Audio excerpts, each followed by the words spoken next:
Yeah, what, bud? Mom. What?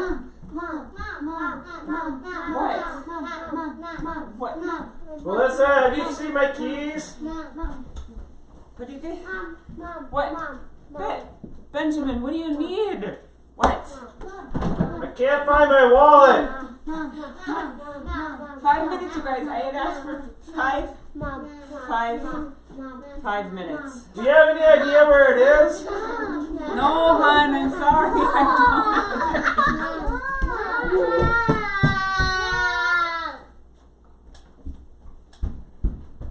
And I can't figure out why I can't get anything done.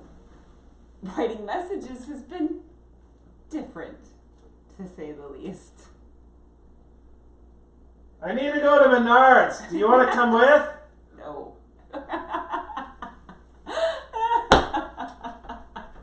You know, to be honest, I can't remember her name, and I really don't know anything else about her.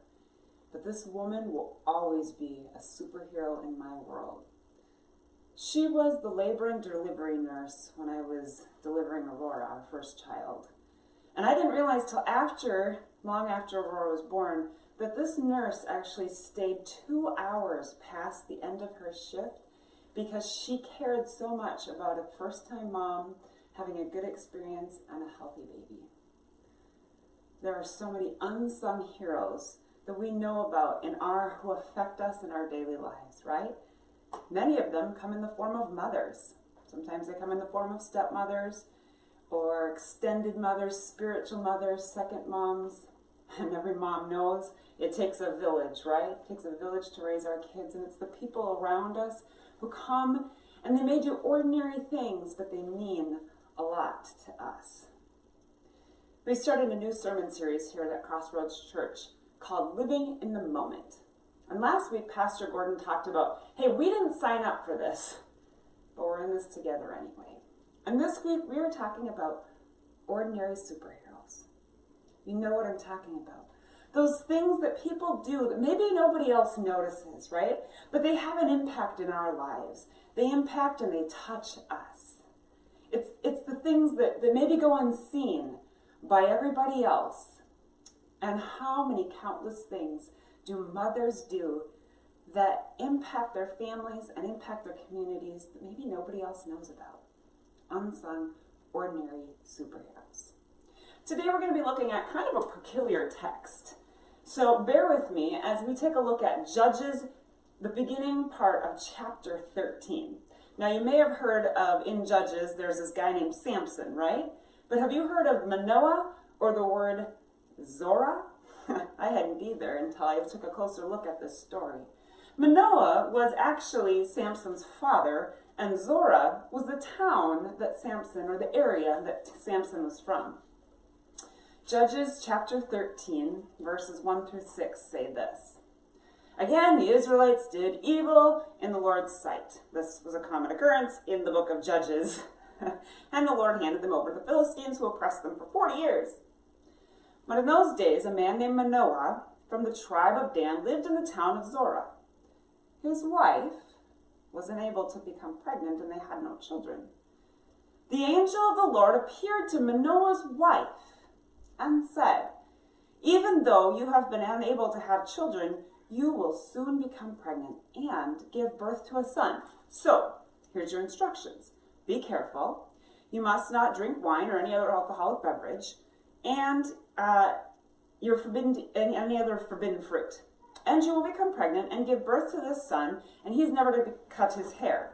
For he will be dedicated to God as a Nazirite from birth. He will begin to rescue Israelite from the Philistines. The woman ran and told her husband, a man of God appeared to me. He looked like one of God's angels. He was terrifying or full of awe to see. I didn't ask him where he was from, and he didn't tell me. But he told me this, and she repeats all the things that the angel had said. You know, this is an interesting text, and there's a lot that we can learn from it. There's a lot of things that God is doing. But it's what's unsaid, it's what's not explicitly written in the text that always catches me, that I always find great about this story. It's sort of the underlying message that's happening that we don't get the explicit details, but we know a lot about this woman, even though we don't even get to know her name, right?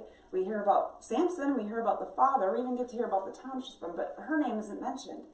And yet we see the kind of faith that she has. We see that she's been faithful to God. She trusts God. She even knows that this would have been one of God's angels speaking to her. And she doesn't turn away and she doesn't say no. She accepts the message that she's been given, and she raises up Samson in the ways that she's been instructed. And Samson is used by God because of this woman's great faith. You see, even though she isn't mentioned, I believe God saw her. I believe God honored her faithfulness, that she was faithful to God, and he saw her, and he remained faithful to her. How many ordinary, everyday superheroes are living just like the unnamed woman who is Samson's mom, right? Who are doing things that are sacrifices to those around them, and yet we don't even know about it. How many times have you done the right thing at work and maybe no one else noticed? Or maybe it was an unpopular decision, but you knew it was the right thing to do. Or maybe that generous gift that helped someone else in need. It helped a family or a circumstance and no one else knows about it. Or maybe it's the countless ways that you've served and given your time and no one else sees. In the church that I was growing up in, Forest Hills United Methodist Church in Forest Lake, there was this woman when I was a little girl who every Sunday, before we had a worship team and we still sang hymns, everybody else would leave the service, but this woman, she would go back in. Everybody else was drinking their coffee and having their donut, and she would faithfully clean up all the hymns. And I watched as week after week she picked up the pens, she took care of the extra paper, she put away the hymnals, she cleaned up our sanctuary. And I always wondered how many other people knew that she did that week after week. Or how about the countless hours that we have spent in prayer for those that we love? Prayer for our children, prayers for our grandchildren, prayers for our neighbors, our friends, our family. See, even though other people may not see it, God sees it. And God sees you. God has seen the things that you have done. And not only does God see, God is blessed. I believe it blesses the heart of God when ordinary superheroes do ordinary things that impact all of us and it go unseen. And yet God sees it, and God sees your sacrifices, God sees your heart, God sees the things that you have done in secret, and he is blessed by it. It blesses those around us, and it blesses the heart of God. For the same token, do we notice the things that God does in the ordinary?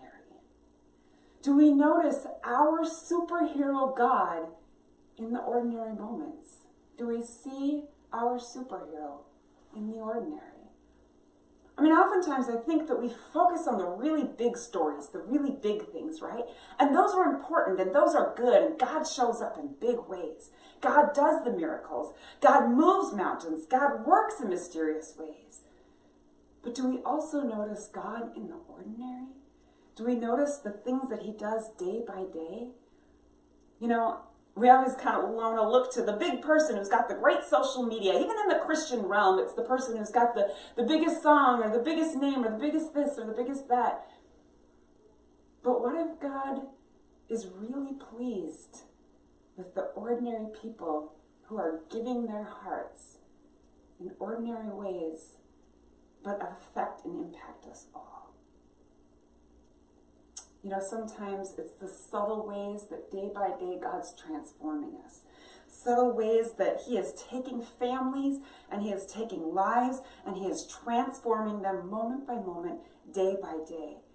Sometimes it's the subtle things, and if we don't notice, we might miss our superhero God working in ordinary moments. In the text of Hebrews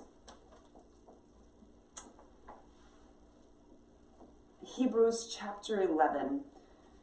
And the book of Hebrews is this book written by Paul to the Jewish church, the early church, who have been discouraged. They have given and they have sacrificed, many of them their lives, in order for the church to continue, and they're discouraged. And so Paul writes this letter to encourage the Hebrew people.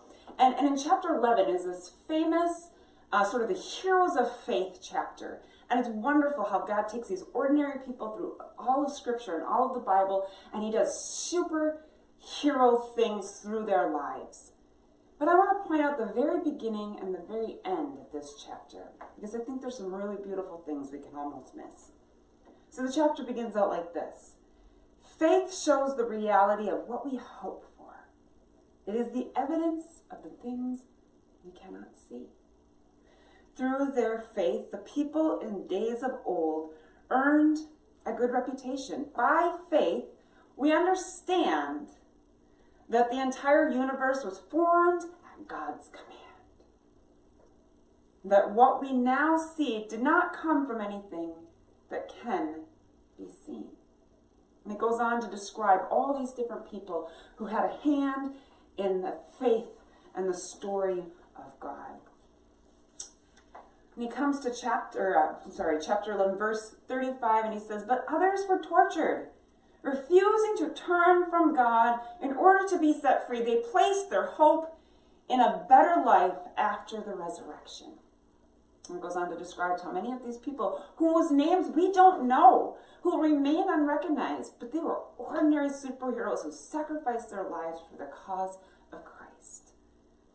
It goes on to say in verse 39, all these people earned a good reputation because of their faith. And it goes on to say that yet we know that God has something better in mind for the perfection that we continue to live into. It is by our faith and our superhero God that God shows up in the big miracles as well as the laundry, right? In the small moments, in the ordinary things. And since it's Mother's Day, I thought I would just throw out a few statistics about the average household and the average mom. For example, did you know that the average mom who chooses to breastfeed her child for the first year spends 1,500 hours during just that one child in that first year of feeding her child? The average mom will do 88% of the laundry for a 2-child household, which equates to 330 loads of laundry and 5,300 articles of clothing in 1 year. That's a lot of laundry. The average parent will lose 350 hours of sleep during their newborn's first year of life. And that's if the child sleeps well. We all know what happens when a child doesn't sleep well, right? The average mom will spend 11 to 30 hours engaged in driving and or doing activities with their children in a week. And the average mom or wife or woman does 21 to 26 hours of cleaning up after other people. Moms are certainly ordinary superheroes, and so are many of the rest of us. So I want to end today with a tribute to mothers and to all those who know that the best flowers in life are free, and they come to us with muddy fingers and shoeless smiles.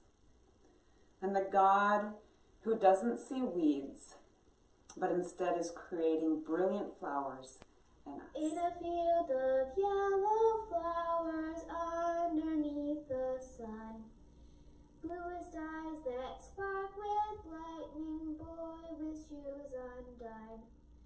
He is young, so full of hope, reveling in tiny dreams, filling up his arms with flowers, ripe for giving any queen. She sees love where anyone else would see weeds. All hope is found. Here is everything he needs. Lord, search my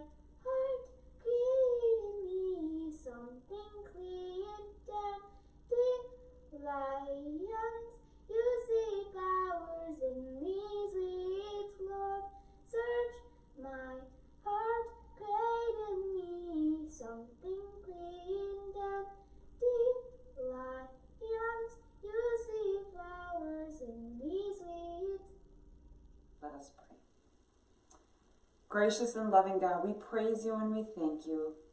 We thank you for the ordinary people who've done extraordinary things, who've touched our lives.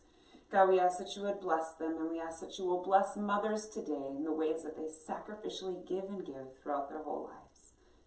And God, we praise you that you are our superhero, and that you continue to bless us, and sometimes in ways that we don't even see. So God, in the mountaintop experiences and in the ordinary, we praise you and we thank you because you are good in all moments. We praise you and thank you for all these things in Jesus' holy and precious name. Amen.